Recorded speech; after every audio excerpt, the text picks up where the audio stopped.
যুক্তরাষ্ট্র ইরান সংঘাত নিরসনে কূটনৈতিক আলোচনার পাশাপাশি চলছে দুপক্ষের পাল্টাপাল্টি বক্তব্য ও অবস্থান।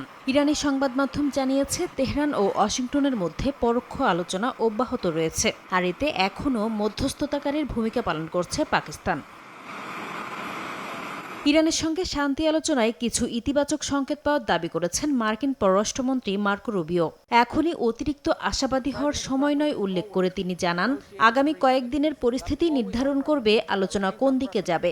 আলোচনায় অগ্রগতির বিষয়টি স্বীকার করে এখনও কোনো চুক্তি হয়নি বলে জানিয়েছেন ইরানের এক জ্যেষ্ঠ কর্মকর্তা। ইউরেনিয়াম সমৃদ্ধকরণ এবং হরমুজ প্রণালীর নিয়ন্ত্রণ ইস্যুকে বড় বাধা হিসেবে উল্লেখ করেন তিনি। মার্কিন প্রেসিডেন্ট ডোনাল্ড ট্রাম্পও ইরানের কাছ থেকে উচ্চমাত্রায় সমৃদ্ধ ইউরেনিয়াম হস্তান্তরের দাবি পুনর্ব্যক্ত করেছেন। হোয়াইট হাউসে সাংবাদিকদের এক প্রশ্নের জবাবে ট্রাম্প বলেন, ইরানের কাছে থাকা উচ্চমাত্রায় সমৃদ্ধ ইউরেনিয়াম সংগ্রহ করে সম্ভব হলে ধ্বংস করা হবে। একই সঙ্গে হরমুজ প্রণালীর ওপর কোনো ধরনের টোলের বিষয়েও বিরোধিতা করেন তিনি।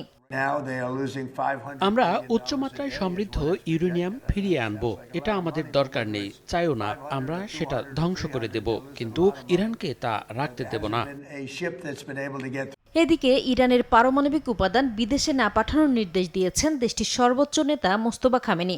ইউরেনিয়াম বাইরে পাঠালে ভবিষ্যতে তেহরানের ওপর যুক্তরাষ্ট্র ও ইসরায়েলের হামলার ঝুঁকি আরও বাড়ার আশঙ্কা থেকে এ সিদ্ধান্ত নেওয়া হয়েছে বলে জানায় রয়টার্স। তবে যুক্তরাষ্ট্রের জন্য ইরান নিজেই পারমাণবিক উপাদানকে কম শক্তিশালী বা কম ঘনত্বে পরিণত করবে বলেও তথ্য উঠে এসেছে বিভিন্ন সংবাদ মাধ্যমে।